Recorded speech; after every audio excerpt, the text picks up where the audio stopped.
Oke. Bagaimana kabar teman-teman semua?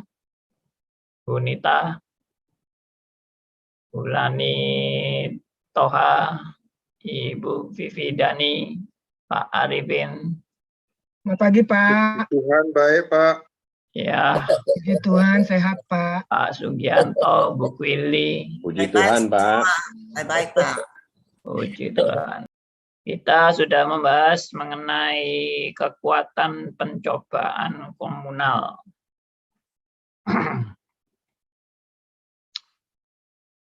Ya, di Wahyu 3 ayat 10. Bentar.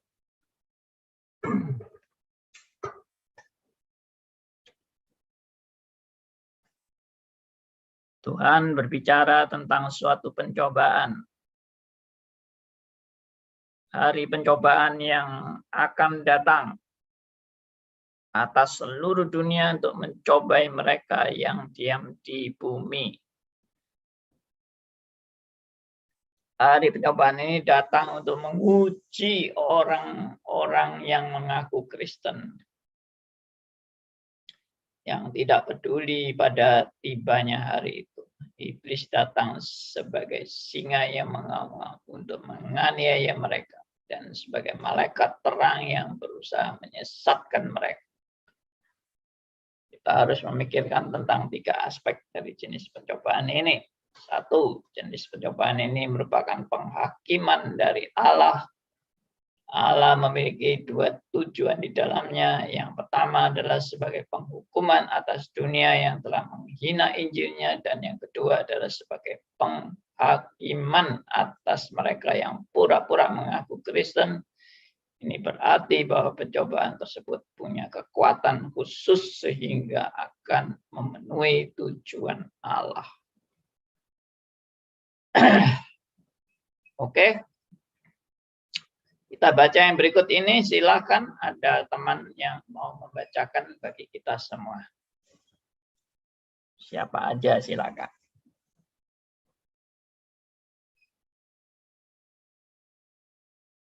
Mic-nya tolong bisa dibuka.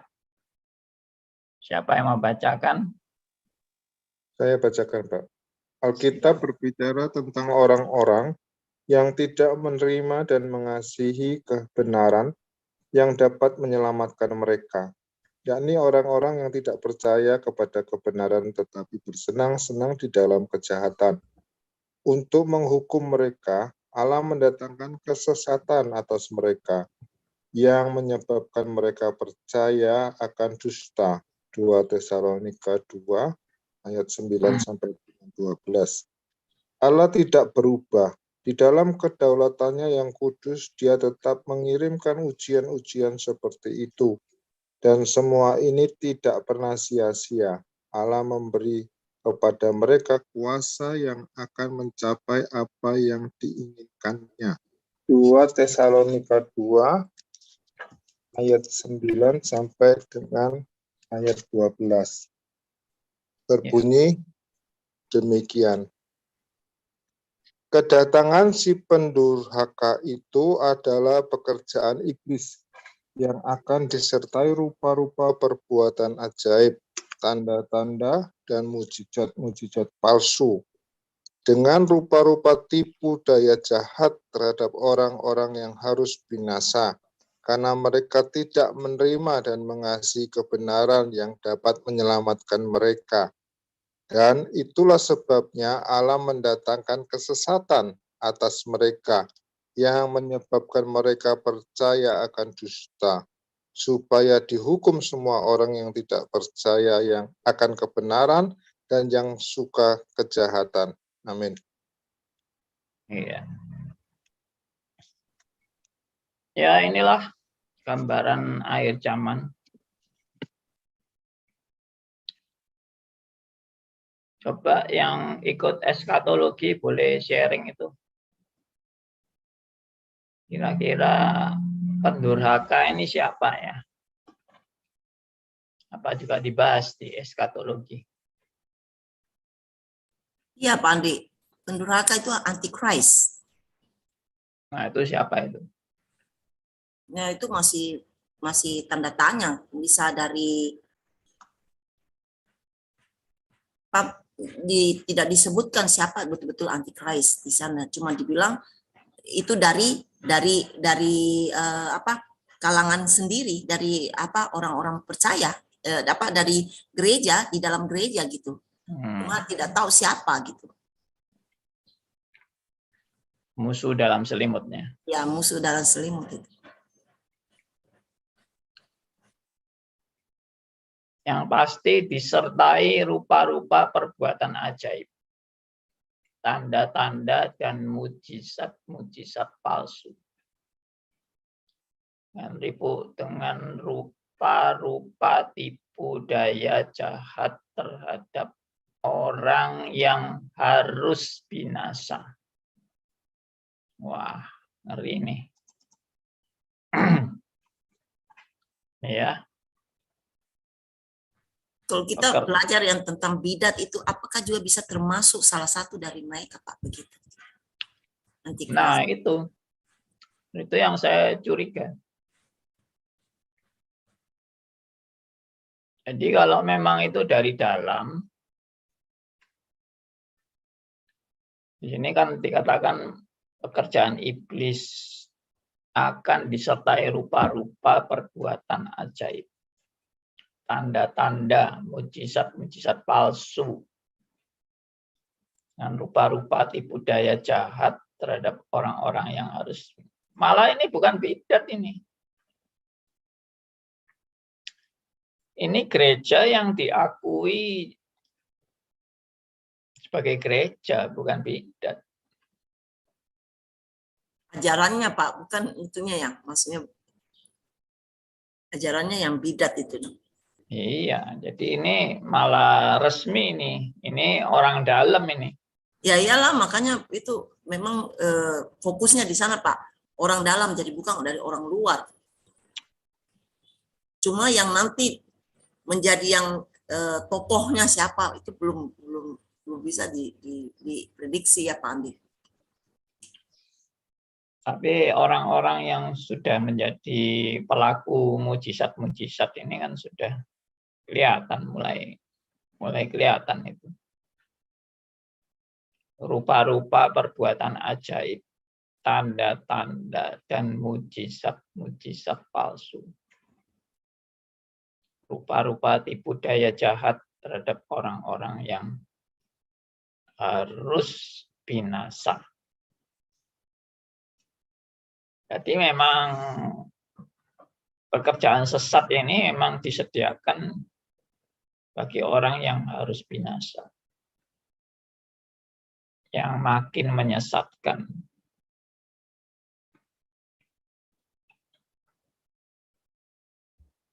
Ya, ngeri kan kalau seperti itu. Oke.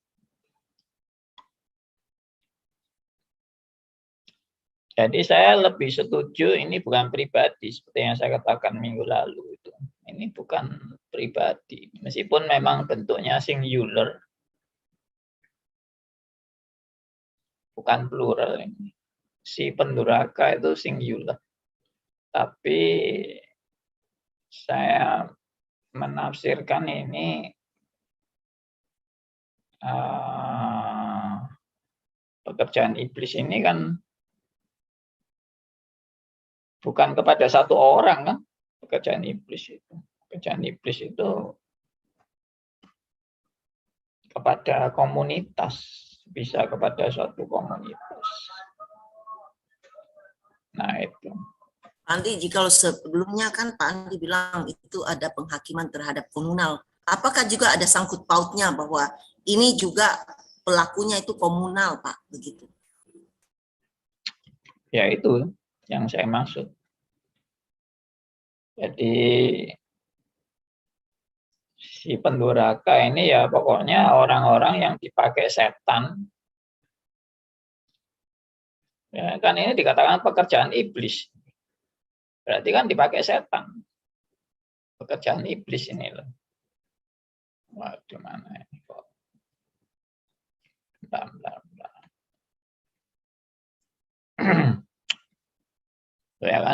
pekerjaan iblis. Si pendurhaka itu adalah pekerjaan iblis. Jadi dipakai setan. Lalu disertai rupa-rupa perbuatan ajaib. Berarti kan pembuat-pembuat mujizat. Jadi ini sinkron dengan Matius 7 ayat 22. Pak ya, saya bukakan Matius 7 ayat 22. Saya mau bacakan.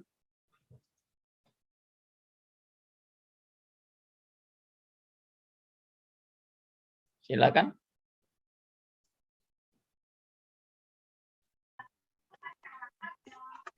Saya, Pak.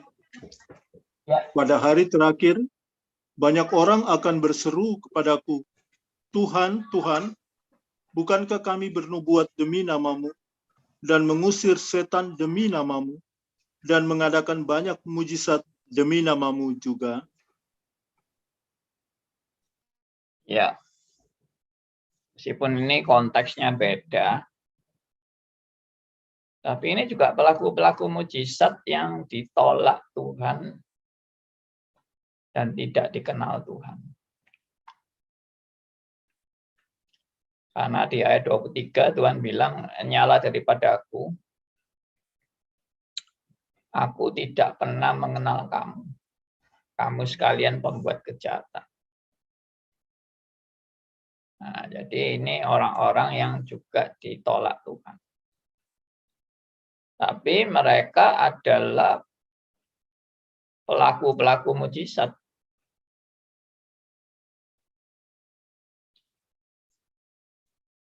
Nah, jadi kalau kita melihat ini, kan ini bukan satu orang ya. Coba lihat ini. Ini bukan satu orang ini. Banyak orang akan berseru kepadaku. Banyak orang. Berarti satu orang enggak? Ya banyak. Banyak ya pasti bukan satu. Tapi mereka bisa bernubuat demi nama Tuhan, mengusir setan, mengadakan banyak mujizat demi nama Tuhan. Demi nama Tuhan loh. Bukan demi nama setan. Ya kan? Demi nama Tuhan. Luar biasa kan? Nah itu. Jadi sebentar kembali ke Tesalonika tadi.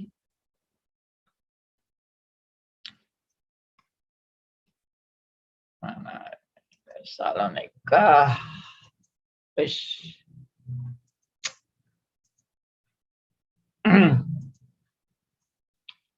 Nah, jadi disertai kedatangan pendurhaka ini pekerjaan iblis ya toh. Jadi yang jelas mereka dipakai setan dan disertai rupa-rupa tanda-tanda mujizat palsu dan tipu daya jahat. Nah, ini orang-orang yang dipakai untuk menyesatkan orang yang harus binasa, dan mereka sendiri juga binasa. Pelaku-pelaku mujizat ini juga binasa. Lalu ada hal yang unik di sini ya, dari ayat ini, yaitu ayat 11. Dan itulah sebabnya Allah mendatangkan kesesatan atas mereka. Jadi yang mendatangkan kesesatan siapa? Ya Allah. Ternyata semua itu dalam kendali Allah, dalam kontrol Allah. Dan meskipun itu setan yang setan yang yang memakai mereka, pekerjaan-pekerjaan setan, tapi ini semua dalam ketetapan Allah. Nah, makanya disebut dengan Allah mendatangkan kesesatan atas mereka. Ini kalau dalam doktrin penetapan Allah, ini yang disebut dengan first cause. Ya, first cause. First cause itu penyebab pertama. Penyebab pertama dari segala sesuatu itu ya hanya Allah. Dan tidak ada penyebab pertama yang lain. Karena penyebab pertama menunjukkan dialah yang penguasa atas segala sesuatu. Dan itu memang first cause. Terjadinya dosa itu tidak lepas daripada penetapan Allah. Itu bukan di luar penetapan Allah. Karena Allah yang berkuasa, Allah yang menetapkan, Allah yang mendesain, Allah yang mengatur, berdaulat. Nah, lalu saya ulangi lagi ayat 11 dan 12. Dan itulah sebabnya Allah mendatangkan kesesatan atas mereka yang menyebabkan mereka percaya akan dusta. Supaya dihukum semua orang yang tidak percaya akan kebenaran dan yang suka kejahatan. Andi, jika lo melihat ini, apakah yang si pendurhaka juga itu bisa termasuk pemerintahan, Pak? Karena di sini pemerintahan juga ada yang tidak percaya kan akan kebenaran, seperti komunis, Pak Andi, gitu. Apakah ini juga bisa termasuk juga salah satu dari mereka, Pak, yang menjadi antichrist gitu? Ya, kalau di Wahyu memang ada sindiran-sindiran untuk pemerintahan Romawi yang waktu itu yang menyiksa orang-orang Kristen dan membunuh orang-orang Kristen. Tapi itu saya duga itu bukan puncaknya. Itu hanya salah satu alat saja, tapi itu bukan puncaknya. Puncaknya itu ya saya setuju dengan tadi Bu Willy bilang, orang dalam. Kalau pemerintah kan bukan orang dalam. Pemerintah itu orang luar. Dan dia hanya dipakai alat justru untuk meneguhkan, menggembleng, melatih, justru membuat orang-orang Kristen makin kuat dan kokoh dalam siksaan-siksaan tersebut. Ya terbukti kan dengan orang-orang Kristen yang mula-mula itu zaman gereja mula-mula disiksa, mau dihancurkan, dilenyapkan, tapi makin ditekan, makin merambat.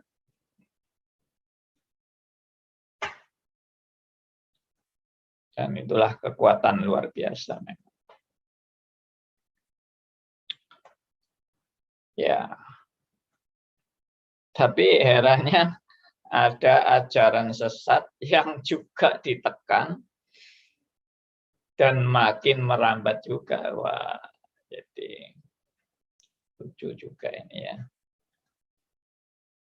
Ada loh ajaran sesat yang ditekan, disiksa, bahkan dibunuh pengikut-pengikutnya, tapi juga makin menyebar. Jadi yang makin menyebar itu bukan hanya iman Kristen, ajaran sesat itu juga makin menyebar kemana-mana. Dan juga bisa penyebarannya melalui penderitaan. Contoh paling gampang tuh ya yang pertama itu gereja Allah Maha Kuasa. Gereja Allah Maha Kuasa itu kan disiksa, dihancurkan, pokoknya orang-orang yang ditangkap bahkan dibunuh pemimpin-pemimpinnya oleh pemerintahan RRC. Dan mereka anggap mereka benar.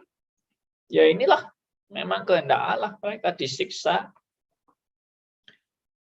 mereka ditangkapi, mereka dibunuh, tapi ini adalah tanda-tanda bahwa mereka betul-betul ikut kebenaran.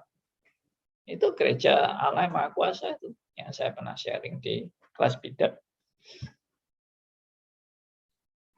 Dan mereka berkembang terus sampai hari ini. Ya, ada teman yang bilang, oh masih ada toh Pak, saya kira sudah habis. Enggak habis, itu makin berkembang itu. Coba lihat aja YouTube-nya itu. Ya. Lalu maaf saya sebut ajaran Arminian. Itu juga berkembang luar biasa. Dulunya melalui siksaan-siksaan juga. Itu dulu orang-orang Arminian, pengikut Arminius itu kan juga disiksa sama penguasa gereja waktu itu. Yang lebih dominan adalah Calvinis, ya, membenci ajaran-ajaran Arminian dan mereka dianggap sesat, bidat, dan disiksa. Ya buktinya tidak habis, sampai sekarang malah tambah menyebar kemana-mana itu ajaran Arminian itu. Ya, tapi saya percaya semua dalam kedaulatan Allah. Cuma saya itu melihat banyak orang tuh yang nggak memahami kedaulatan Allah dengan benar. Kalau itu kedaulatan Allah, ya sudah toh, biarin aja kesesatan mereka terus berkembang. Kita tidak perlu susah-susah untuk melawan mereka. Ya toh semua itu dalam kedaulatan Allah. Ini tentunya saya yakin orang kayak gitu itu bukan orang reform. Orang yang berpendapat seperti itu orang yang nggak ngerti reform dan tidak menjiwai spirit reform. Dan mungkin sinis ya toh. Pandangannya sinis terhadap reform, sehingga ya reform kan percaya semua kedaulatan Allah. Ya sudah, kesesatan juga kedaulatan Allah. Ya sudah toh, enggak usah bingung toh, ya biarin aja ajaran sesat itu berkembang, kita enggak usah repot-repot melawan mereka karena semua sudah ditetapkan Allah.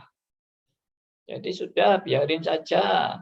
Mereka biarin sesat saja. Kita enggak usah susah-susah, enggak usah repot-repot. Semua dalam kedaulatannya.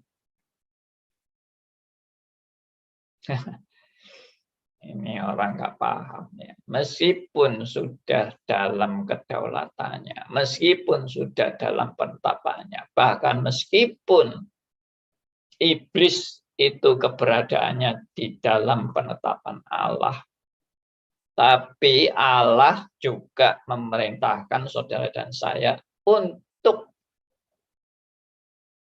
berhadapan dengan, ya maksudnya berhadapan itu untuk tanda petik melawan setan itu, untuk juga melawan ajaran-ajaran sesat.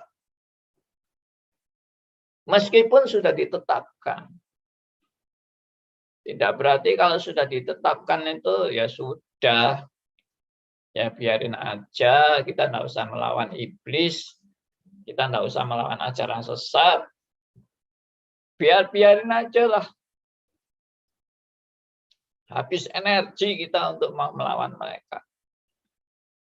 Ya itu sama sekali tidak benar. Nah, kalau gitu buat apa? Karena itu sudah dalam penetapan Allah. Lalu buat apa kita melawan? Nah, nanti dulu kita itu melawan itu maunya apa sih? Target kita untuk melawan ajaran sesat itu apa? Ayo coba ada yang berpendapat bagaimana? Apa target kita melawan ajaran sesat? Ada yang mau kasih tanggapan?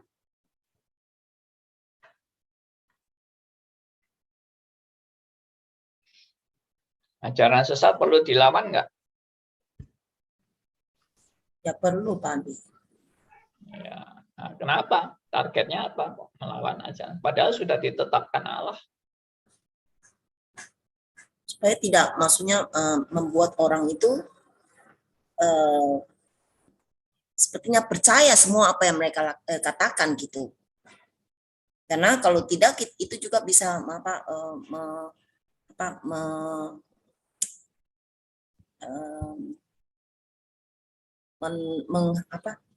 mempengaruhi orang-orang pilihan gitu, mempengaruhi orang-orang yang, sehingga maksudnya mereka itu tidak mengerti akan apa yang menjadi kebenaran yang memerdekakan mereka gitu. Ya, ya itu poinnya itu. Poinnya kalau kesesatan itu adalah bagi orang-orang yang akan binasa, maka kita melawan kesesatan itu dengan memberitakan kebenaran. Itu bagi orang-orang yang sudah ditetapkan untuk selamat. Ya, jadi berita kebenaran itu harus terus diberitakan. Ya, kita cara melawan ajaran sesat itu apa? Dengan memberitakan kebenaran. Orang tidak mau dengar, dan dia lebih suka sesat, ajaran sesat. Ya sudah, kita kan sudah melakukan kewajiban kita kan, kita sudah beritakan kebenaran, mereka tidak mau terima. Ya sudah, itu pun di luar kekuatan kita kok untuk menentukan orang mau terima atau enggak terima. Kita, kewajiban kita hanya memberitakan. Dan kalau sampai mereka ada yang mau terima, itu betul-betul namanya anugerah Tuhan. Tapi tidak boleh diam dan tidak boleh, semua sudah ditetapkan Tuhan, ya sudah biarin aja ajaran sesat berkembang terus, saya tidak usah repot-repot apa-apa segala macam. Ya nggak bisa, saya harus tetap memberitakan kebenaran meskipun sudah ditetapkan iblis terus bekerja dan menyesatkan orang. Ya itu tugas Anda dan saya untuk memberitakan kebenaran kepada siapapun. Makanya siaran radio ini harus terus saudara beritakan kemana-mana. Orang mau dengar, tidak dengar. Ya, yang jelas kita tahu itu semua dalam kedaulatan Allah. Kalau ada orang yang lagi mencari dan merindukan kebenaran dan kemudian mendengar pemberitaan radio RMC, ya puji Tuhan. Itu berarti orang itu sudah orang yang ditetapkan Allah untuk diselamatkan. Ya, tapi kita nggak tahu kan, si A atau si B atau si C nggak tahu ya. Kita berjuang terus, nggak peduli siapa aja. Nah, coba kita punya misi ya, seharusnya kita semua punya misi. Jangkaulah sebanyak-banyak mungkin orang. Saya selalu itu misi saya. Setiap kali ketemu teman atau siapa, bahkan mungkin orang yang kita nggak kenal gitu, terus saya selalu perkenalkan tuh radio RMC. Ayo dengar. Ini aplikasinya, ini downloadnya. Ya, saya selalu arahkan.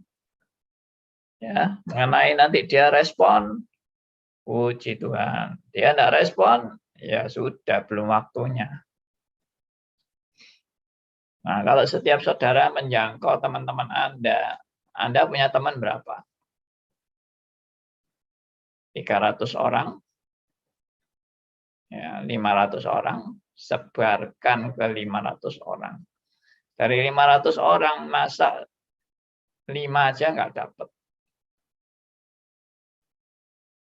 1%. Ya loh, kita doa aja, Tuhan, dari teman-teman saya ini siapa yang Tuhan pilih, biarlah saya boleh ikut berperan. Saya jangkau sebanyak-banyaknya itu orang-orang yang, ya, teman-teman saya, entah teman lama, teman baru, semua saya jangkau, saya tidak peduli.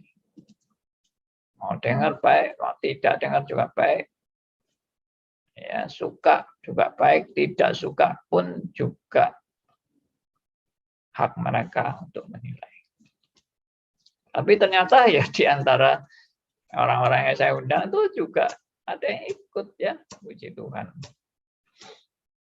Ya, dan itu juga tentunya teman-teman juga bagi-bagi kan, tapi jangan cukup puas, harus makin lama makin banyak terus orang-orang yang kita jangkau. Begitu, ya. Jadi jangan putus asa dalam semangat mengajak orang-orang untuk belajar bersama melalui wadah-wadah. Pak Andi, ini sama seperti yang Pak Andi biasa ngomong bahwa meskipun Allah sudah menetapkan siapa yang selamat, siapa yang tidak diselamatkan, tidak ada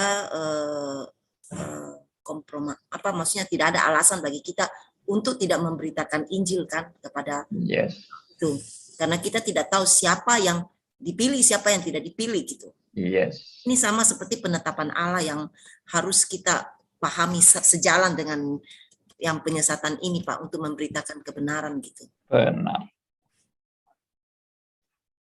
Ya.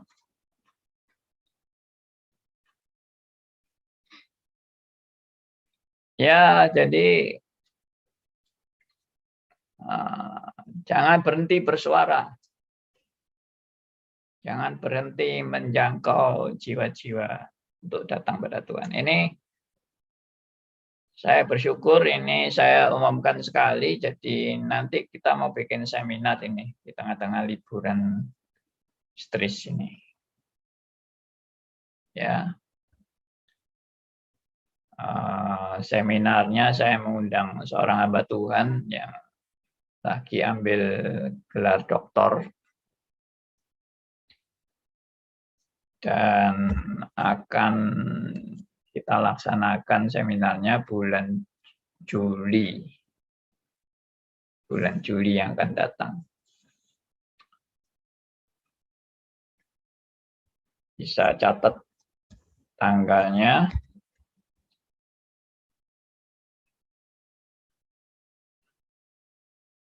Bentar, saya lihatkan tanggalnya. 12 sampai 13 Juli. 12 sampai 13 Juli.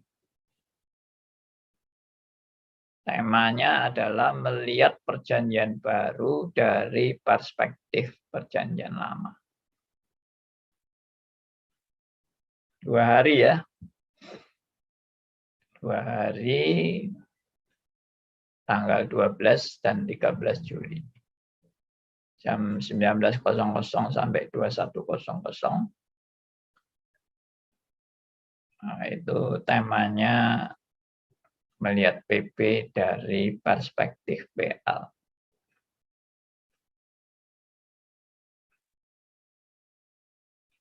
Pembicaranya Vikaris Cek Kawira. Nah, itu. silakan diikuti. Pembukaan semester ya, pengumuman yang kedua, pembukaan semester tanggal 9 Agustus. Ya, ini nanti ajak teman-teman ya untuk ikut seminar tadi 12 sampai 13 Juli. Ya, saya harap banyak yang mau ikut. Itu akan diadakan dengan Zoom. Nah, tapi harus daftar ya. Nggak usah bayar, daftar. Tapi daftar wajib. Supaya Zoom-nya nggak liar, nanti diikuti orang-orang yang nggak jelas itu seperti yang lalu. 12-13 Juli ya. Dan temanya melihat PB dari perspektif ya. Kalau pembukaan semester tanggal 9 Agustus. Dengan pembicara Ibu Inawati tadi. Ya, beliau pakar perjanjian lama juga. Dosen dari STTRI dan juga dosen STRI. Ya. Ini juga hamba Tuhan yang sudah sering kali diundang di mana-mana. Dan sangat jadi berkat firman-firman yang diberitakan. Oke. Kita lanjut dengan bahan kita.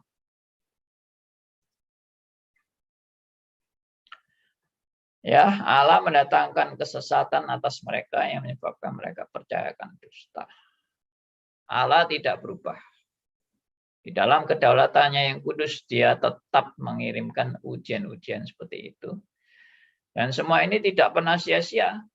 Allah memberi kepada mereka kuasa yang akan mencapai apa yang diinginkannya. Ya, penggenapan bagi yang akan binasa dan penggenapan bagi yang akan diselamatkan. Oke, sekarang yang kedua silahkan dibaca.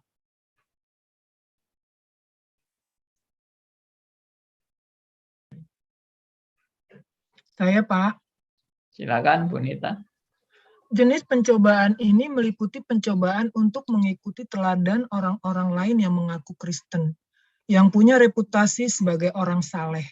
Pada masa meningkatnya kejahatan, standar umum kesalehan di kalangan umat Allah akan merosot. Kemerosotan ini akan dimulai dari beberapa orang percaya yang mulai tak peduli keduniawian dan mengabaikan tugas-tugas orang Kristen. Ya. Jadi kalau tadi kan menjangkau orang-orang bukan pilihan ya, orang-orang yang harus binasa. Sekarang adalah untuk orang-orang lain yang mengaku Kristen yang punya reputasi sebagai orang saleh. Pada masa meningkatnya kejahatan, standar umum kesalehan di kalangan umat Allah akan merosot. Ya, saya melihat kalau orang yang mengaku Kristen mengikuti teladan orang-orang lain yang mengaku Kristen. Nah, jadi berarti ini juga di kalangan gereja, tokoh gereja yang dikatakan punya reputasi sebagai orang saleh.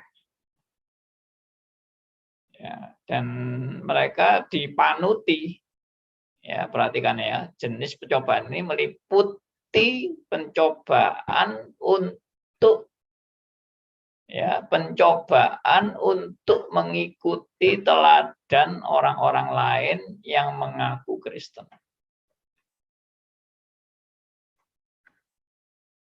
Ya. Jadi pencobaan ini meliputi pencobaan untuk mengikuti teladan orang-orang lain yang mengaku Kristen, yang punya reputasi sebagai orang saleh. Pada masa meningkatnya kejahatan, standar umum kesalehan di kalangan umat Allah akan merosot. kemerosotan ini akan dimulai dari beberapa orang percaya yang mulai tak peduli keduniawian dan mengabaikan tugas-tugas orang Kristen. Berarti kemerosotan moral ya, meningkatnya kejahatan. Standar umum kesalehan di kalangan umat Allah akan merosot. Nah ini. Jadi ya moral menjadi kacau mungkin, ya menjadi tidak penting. Lalu hedonisme, ya hidup hanya memuaskan nafsu kedagingan. Ya, lalu antinomianisme, pelanggaran-pelanggaran hukum dianggap biasa. Nah, kemerosotan ini akan dimulai dari beberapa orang percaya. Ya, jadi ya sudah. Hedonisme itu yang penting aku puas. Aku menikmati kedaginganku. Ya. Aku happy. Jadi ada satu sisi pencobaan seperti ini. Silakan dibaca berikutnya.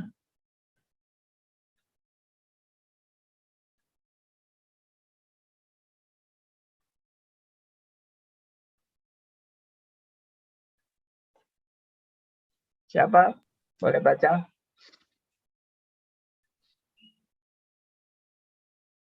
Saya lagi ya, Pak. Silakan.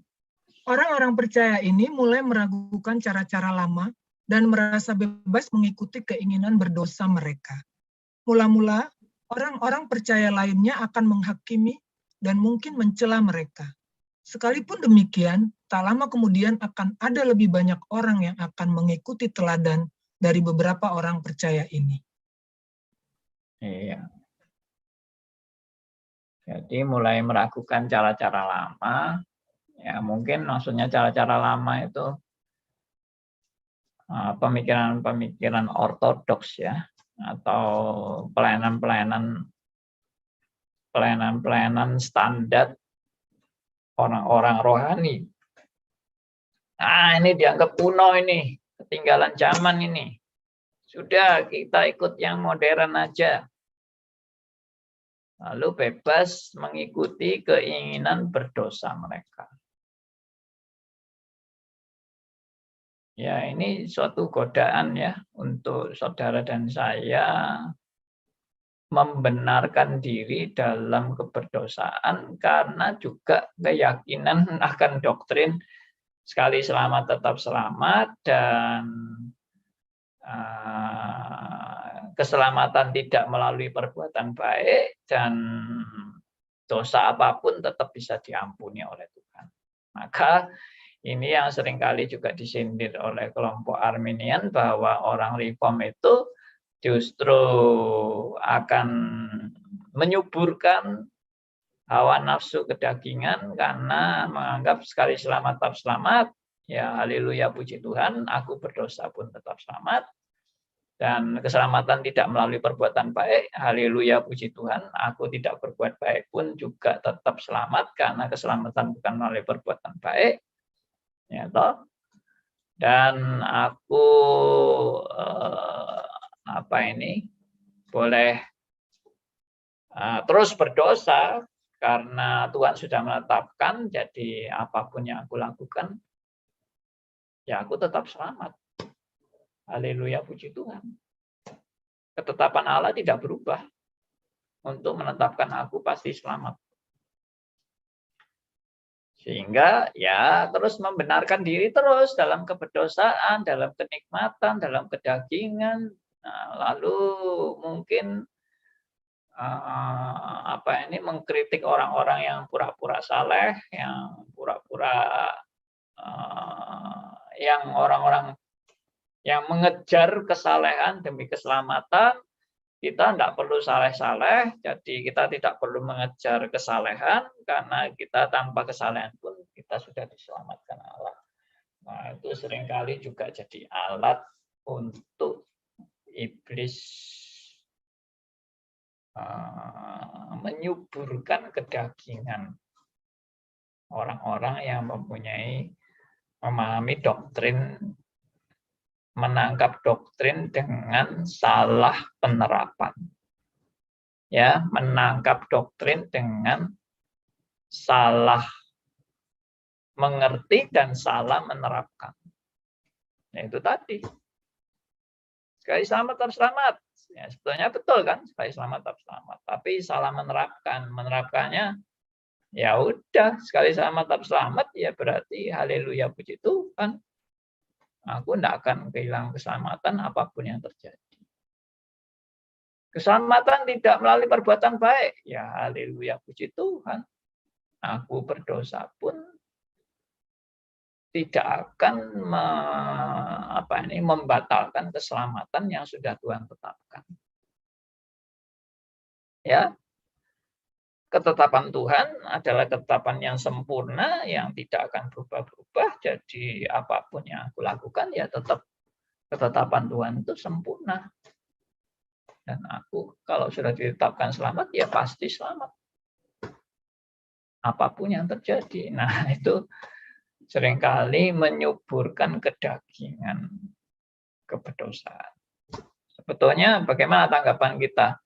Tanggapan kita ya apapun, pokoknya apapun ajarannya pasti condong manusia membenarkan diri. Baik dia Reform, baik dia Arminian, dia selalu condong membenarkan diri.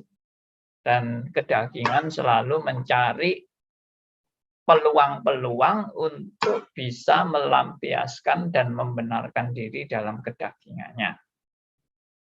Ya, itu memang sudah manusiawi sekali.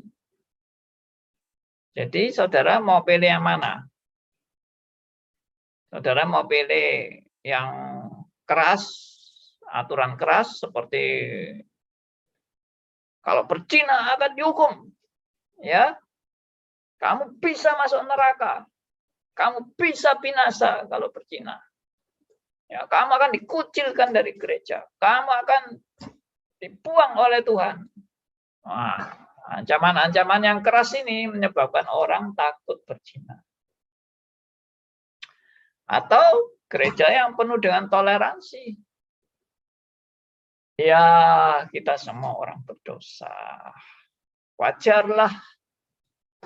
Ya, Alkitab juga mengajarkan semua orang berdosa, kita semua berdosa, kita semua tidak ada yang benar di hadapan Tuhan. Semua karena kasih karunia Allah, semua karena belas kasihannya. Bukan karena kebaikan kita diselamatkan, karena apapun yang kita lakukan tetap berdosa. Ya. Kita tidak pernah bisa lepas dari dosa kita. Ya sudah. Ya itulah ajarannya. Jadi mau pilih yang mana? Yang tadi ditakut-takuti atau yang ajaran ini yang ya kita semua orang berdosa itu wajar ya. Kita memang banyak kelemahan dan kekurangan dan keterbatasan. Tidak apa-apa, Tuhan itu Maha Pengampun, penyayang. Ya. Nah, mana yang lebih baik? Ya, tidak ada. Tidak ada yang mana yang lebih baik. Karena yang lebih baik adalah yang Alkitabiah. Sudah itu. Lalu mengenai manusianya, sama. Saudara jangan pikir manusia Arminian dan manusia Reform itu lebih bagus manusia Reform. Kualitasnya lebih hebat dari manusia Arminian. Ya kalau akademiknya mungkin ya. Tapi kalau kedagingannya, saudara pikir orang Reform nggak ada kedagingan. Orang Reform tidak ada dosa, tidak ada keinginan berzina, ya, keinginan untuk mengubar hawa nafsu, tidak punya kedagingan sama sekali, yang Orang reform juga banyak yang jatuh dalam pencobaan, termasuk juga pencobaan kesombongan, kemunafikan, perzinahan. Juga ada, jangan dikira tidak punya nafsu kedagingan orang reform itu. Itu juga bodoh itu kalau berkeyakinan seperti itu. Cuma yang harus kita sadari adalah justru karena itu, justru karena kita sadar kita masih punya kedagingan, makanya kita harus hati-hati dan waspada. Karena kalau kita terus-terusan, tentunya Allah tidak pernah membiarkan anak-anaknya terus-terusan berganjang dalam dosa. Pasti dihajar, dipukul, ya. Kalau perlu diberi pelajaran-pelajaran pahit dalam hidupnya untuk dia diubahkan. Ya, oke. Kita sudah selesai waktunya, sudah lebih dari jam 10 lewat 8 menit. Tadi terlambat juga mulainya. Jadi ini biarlah jadi berkat bagi kita. Bagaimana strategi iblis untuk mau menghancurkan gereja Tuhan dan menggenapkan itu semua bagi kesesatan itu bagi orang bukan pilihan, dan juga untuk ujian bagi orang pilihan. Kiranya ini boleh meneguhkan Anda dan saya, membuat Anda dan saya juga waspada, berhati-hati, tidak takabur, tidak merasa diri hebat dan cukup kuat, karena sekali lagi saya sudah pernah memaparkan betapa lemahnya keberadaan kita. Tanpa penyertaan dan pemeliharaan Tuhan, kita pasti semua kolaps. Puji Tuhan kalau Tuhan juga selalu mengingatkan kita untuk kembali ke jalannya, kembali kepada jalan yang benar, kembali kepada kebenaran firman-Nya, dan bersandar pada anugerah-Nya. Ya, itu kesimpulannya. Dan mari kita tutup dalam doa. Saya boleh minta Pak Sugianto ya, mau pimpin dalam doa Pak Sugianto. Selamat pagi Tuhan Yesus, selamat pagi teman-teman semua. Terima kasih atas semua berkat yang telah Engkau berikan kepada kami sepanjang pagi hari ini. Kami telah belajar sebagian dari firman-Mu. Kiranya apa yang diajarkan oleh Pak Andi Halim dapat meresap di dalam hati kami dan kami lakukan dalam kehidupan kami sehari-hari. Dan kiranya juga kami juga akan selalu menyebarkan berita-berita yang baik, berita-berita kebenaran yang datangnya daripada Tuhan melalui Radio RMC, melalui Pak Andi Halim. Terima kasih Tuhan Yesus, terima kasih Roh Kudus sertai kami sepanjang hari ini. Kiranya semua berkat melimpah kepada kami. Haleluya. Amin. Amin. Oke. Sampai ketemu lagi teman-teman.